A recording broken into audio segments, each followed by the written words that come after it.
What if the most powerful form of control isn't forcing people to obey, but deciding what counts as normal? In this explainer, we'll look at what totalitarianism actually is, how it goes beyond authoritarian rule, and why it tends to re-emerge when modern societies become fragmented, unstable, and digitally interconnected. By the end, you'll be able to recognize when power is no longer just enforcing behavior, but trying to shape beliefs, identity, and even what feels real in everyday life.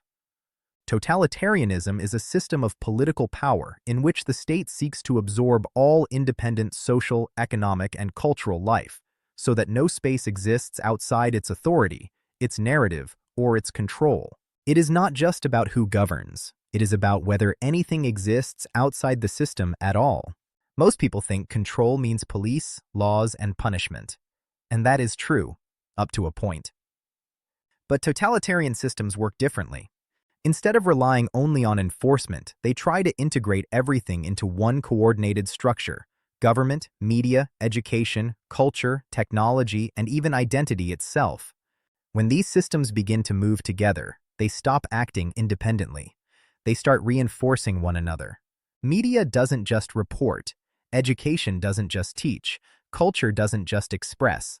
They begin transmitting the same definitions of what is normal, what is acceptable, and what is true. Over time, this creates a feedback loop. People don't just follow rules, they begin to internalize the system's worldview. And that is when control becomes total. An authoritarian system focuses on behavior. It uses laws, police, courts, and surveillance to make sure people do not cross certain lines. You can think what you want. You can be cynical. You can even disagree in private, as long as you comply. Totalitarian systems are different. They are not satisfied with obedience. They seek alignment. They care not just about what you do, but about what you believe, how you speak, and how you see the world. In an authoritarian system, disobedience is dangerous.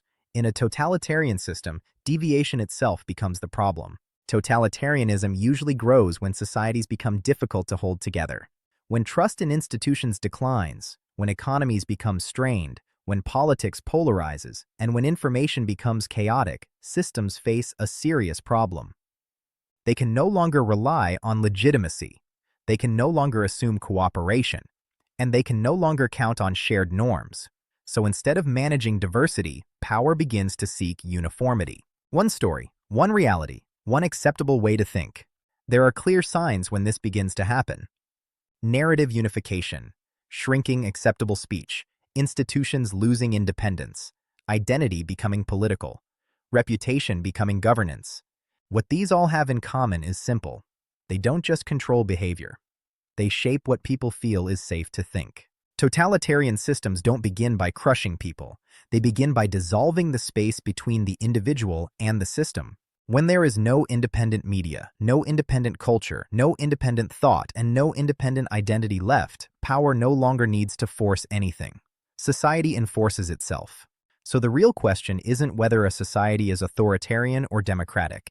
It's how much independent space still exists between the individual and the system. Where do you think your society sits on that spectrum right now?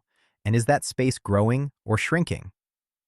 This video on totalitarianism connects directly with other videos in this series on surveillance, social credit, propaganda, and narrative control.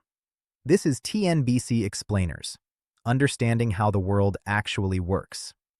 Totalitarianism is part of TNBC Explainers Module 2 Power, Governance, and the State. TNBC Explainers is a growing YouTube course. New concepts are added over time.